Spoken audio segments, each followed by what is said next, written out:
आज हम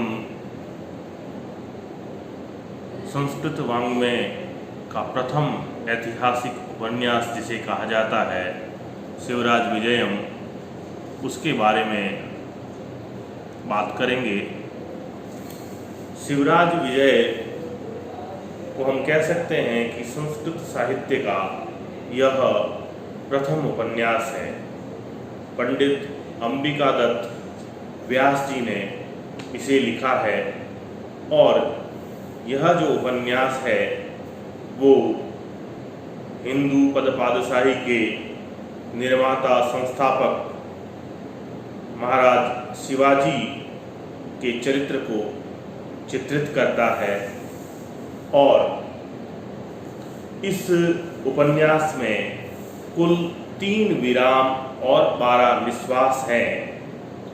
पंडित अंबिका दत्त व्यास जो है वो मूलतः राजस्थान के जयपुर के रहने वाले थे और इनके पूर्वज जो है वो जयपुर में निवास करते थे और इनके पितामह जो है वो जाकर के वाराणसी में काशी में बस गए और इनके पिताश्री का नाम जो है पंडित दुर्गा दत्त था और पंडित अंबिका दत्त व्यास जी की शिक्षा दीक्षा वाराणसी में ही हुई और इनको वाराणसी में जो है प्रधान पंडित के पद से सुशोभित किया गया था। आप जो है राजकीय संस्कृत महाविद्यालय पटना में जो है संस्कृत के आचार्य पद पर भी प्रतिष्ठित रहे और ऐसा कहा जाता है कि पंडित अंबिका दत्त व्यास जो है वो 100 प्रश्नों को एक साथ सुन करके उनका वापस उसी क्रम में जो है उत्तर देने की अद्भुत क्षमता से युक्त थे, इसलिए इनको शतावधान, शतावधानी अथवा घटिका शतम की उपाधि भी जो है प्राप्त हुई थी। और शिवराज विजयम जो है वो आचार्य श्री अंबिका दत्त व्यास जी की अमर कृति है और इस ऐतिहासिक उपन्यास में जो कथा है वो ऐतिहासिक है, किंतु पंडित व्यास जी ने जो है अपनी प्रतिभा और कल्पना के बल पर उसमें जो है उच्च कोटि का जो है साहित्यिक परिवर्तन किया है और अधिकांश जो कथा है वो मौलिक होते हुए भी उसके अंदर जो है कल्पना का जो है साहित्यिक समावेश है। कथा में प्रवाह और संप्रेषणीयता की स्थिति ये है कि पाठक की जो उत्तरोत्तर आकांक्षा है वो वृद्धिंगत होती जाती है और व्यास जी के द्वारा जो है इतिहास और कल्पना इन दोनों का सुंदर समन्वय जो है वो शिवराज विजय में प्रस्तुत किया गया है और उनके द्वारा चित्रित जो उनके पात्र हैं वो सारे के सारे पात्र अपने अपने चरित्र निर्वाह में पूर्णतः जो है सिद्ध हैं और खरे उतरते हैं, ऐसा हम कह सकते हैं। चाहे वो महाराज वीर शिवाजी हों, गौर सिंह हो, रघुवीर सिंह हो, यशवंत सिंह हो, ब्रह्मचारी हो, ये सभी जो है चरित्र जो है अपनी स्वाभाविकता के साथ यथार्थ का निर्वहन करते हुए हमको दृग्गोचर होते हैं। कहीं पर भी हमको जो है इसमें अतिशय या अस्पष्टता का आभास जो है नहीं होता है। शिवराज विजय जो है हम कह सकते हैं कि वीर रस प्रधान काव्य है, तथापि इसके अंदर जो है अन्यान्य रसों का भी चित्रण जो है हुआ है और व्यास जी ने अलंकारों के विधान में भी सदैव जो है सजगता दिखाई है, ऐसा हमको शिवराज विजय के अध्ययन से प्रतीत होता है।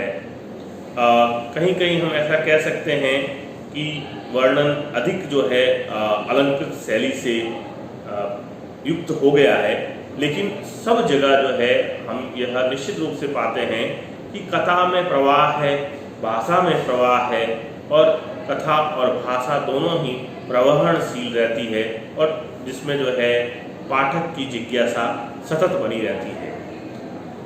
शिवराज विजय की जो शैली है अत्यंत सरल, सरस और प्रवाहमयी कही जा सकती है। भाषा की सरलता और भाव की जो उत्कृष्टता है, इन दोनों का जो है मंजुल समन्वय जो है वो हमको इस कृति में दिखाई देता है।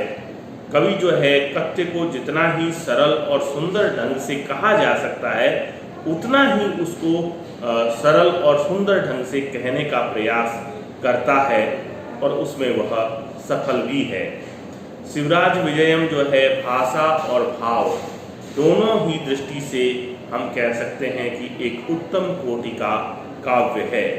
और इस कृति में पंडित जी की प्रतिभा की प्रौढ़ता, कल्पना की सूक्ष्मता, अनुभव की गहनता, अभिव्यक्ति की स्पष्टता, भावों की यथार्थता और रमणीयता, पदावलियों की जो है मधुरता, कथानक की प्रवाहमयता, आदर्श स्थापना और शिव की भावना जो है, इन सब का सुंदर चित्रण जो है इस कृति में निहित है।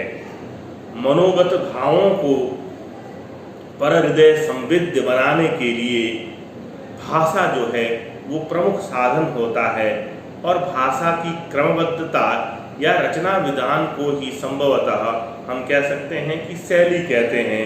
अतः सामान्यतः भाषा शैली से ऐसा प्रयोग दृष्टिगोचर होता है।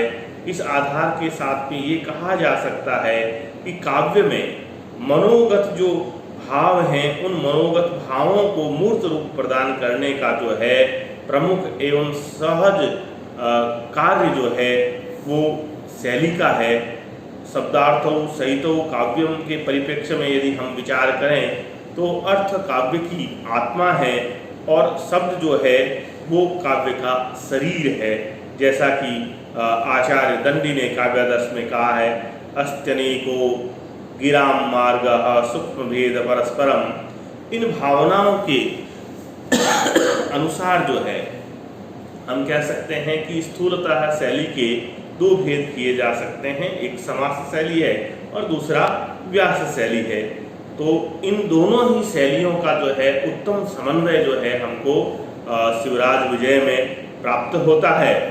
और हम ये कह सकते हैं कि रीति की दृष्टि से भी अगर हम देखें तो जो चार रीतियां हैं, वैदर्भी, गौड़ी, पांचाली और लाटी, तो इन चारों ही रीतियों का यथावसर प्रयोग जो है वो महाकवि पंडित अंबिका दत्त व्यास ने अपनी काव्यकृति शिवराज विजय में किया है। बड़े बड़े समास वाली शैली का अगर समासरण की बात करते हैं तो हम देखते हैं कि जहाँ अफजल खां के शिविर का वर्णन किया जा रहा है, वहाँ पर इस प्रकार की दीर्घ समास युक्त पदावली का प्रयोग जो है हमको दृष्टिगोचर होता है। इतस्तु स्वतंत्र यवन कुल भोज्यमान विजीय पुराधीश प्रेषित पुष्पनगरस्य समीपे एव प्रक्षालित गंडशैल मंडलायाः निर्जर वारिधारा पूरपूरित प्रबल प्रवाहाया पश्चिम पारावार प्रांतं प्रसूत गिरिग्राम गुहा गर्भ निर्गताया अपि प्राच्य पयोनिधि चुंबन चंचुरायाः रिंगत तरंग भंगोद्भू वार्त सत भीमायाः नद्याः। तो ये भीमा नदी का वर्णन है। तो इसमें व्यास जी ने जो है वो बहुत लंबे लंबे जो है समासों की पदावली का प्रयोग किया है। इसी तरह से हम देखते हैं तो उन्होंने कई अवसरों पर जो है लघु समास शैली का भी जो है समाश्रयण किया है, वो भी अत्यंत ही मार्मिक और भावपूर्ण हैं। और जैसा हम देखना चाहें, एष भगवान मणिराकाशमंडलस्य चक्रवर्ती खेचरचक्रस्य कुंडलम आखंडल दिशः दीपको ब्रह्मांड भाण्डस्य प्रेयान् पुंडरीकपटलस्य शोकविमोकः कोकलोकस्य अवलंबो रोलंबकदम्बस्य सूत्रधारः सर्वव्यवहारस्य ईनश्च दिनस्य। ये जो सूर्य का वर्णन है हम इसमें देखते हैं कि उन्होंने अत्यंत ही छोटे छोटे जो है समासों का प्रयोग किया है। और ये लघु समास वाली जो शैली है ये भी जो है वो निश्चय ही जो है हृदय हारिणी कही जा सकती है, मनोहारिणी कही जा सकती है। कविता कामिनी का जो श्रृंगार होता है वो अलंकार योजना जो है वो उसका श्रृंगार जो है होता है। जिस प्रकार से आभूषणों के द्वारा कोई जो है नारी जो है उसका सौंदर्य बढ़ जाता है, उसी प्रकार से अलंकारों का प्रयोग करने से काव्य का जो चमत्कार है और काव्य की जो हृदय संवेद्यता है वो भी वृद्धिंगत हो जाती है, बढ़ जाती है। अनलंकृत जो है भाषा एवं रमणी दोनों ही जो है चित्ताकर्षक जो है नहीं होते हैं। तो महाकवि पंडित अंबिका दत्त व्यास ने भी यथावसार जो है अपने काव्य में, अपनी शिवराज विजय में जो है अलंकार विधान भी जो है किया है। और हम ये देखते हैं कि शब्दालंकारों का जो प्रयोग है वो हमको पदे पदे दृग्गोचर होता है। जैसे अगर हम अनुप्रास की छटा देखना चाहें तो एक उदाहरण के द्वारा हम उसको समझ सकते हैं। भामिनी भ्रू भंग भूरि भाव प्रभाव पराभूत वैभवेषु बटेषु। तो इस उदाहरण में हम देखते हैं कि उन्होंने भ वर्ण का जो है बार बार जो है प्रयोग किया है। उसी तरह से अगर हम देखना चाहें तो चंच चंद्र हास चमत्कार चाक चक्य चिल्ली भूत चक्षुष्का, यहाँ चकार जो है च वर्ण का जो प्रयोग है वो भी जो है बहुलतया हुआ है, घूमना हुआ है। उसकी जो है आवृत्ति बार बार होने से जो है ये अनुप्रास का उदाहरण बनता है। और इसी तरह से अगर हम देखना चाहें शब्द अलंकारों में तो यमक का भी जो है प्रयोग हमको जो है वो दिखाई देता है। विलक्षणोयम भगवान सकल कला कलाप कलनः कालनः सकल कालनः करालः कालः। और इसी प्रकार से हम दूसरे जो है अर्थालंकारों में भी देखना चाहें तो मालोप्रेक्षा का जो है सुंदर उदाहरण हमको जो है प्रथम निश्वास में ही जो है मिलता है।